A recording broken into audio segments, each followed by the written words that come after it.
Funnily enough, when planning a trip, I don't believe you need to start with a destination, but with a feeling or an experience. Say you're looking for a truly off-grid adventure. That might mean a multi-family yacht charter in Papua New Guinea. Putting together a thought leadership retreat. We could uplift a forgotten private island for you to explore vast tracts of native jungle. Want the ultimate trip for a group of friends? A bespoke camp in Utah's national parks? It's never about this hotel or necessarily that destination. We begin with the experience, then platform it with explorer yachts, bespoke camps, and unique properties. I've often been asked what the next level of safari looks like. And for this, we craft genuinely unique wildlife experiences.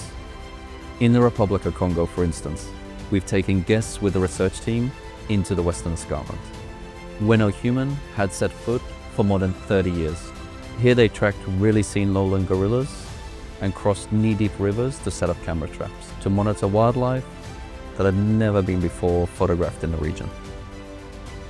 To platform this, we privatized remote forest lodges as our base, upscaling them with great comfort and the finest refreshments for recharging and unwinding after a day spent exploring. This was frontier travel, the kind that stays with you forever.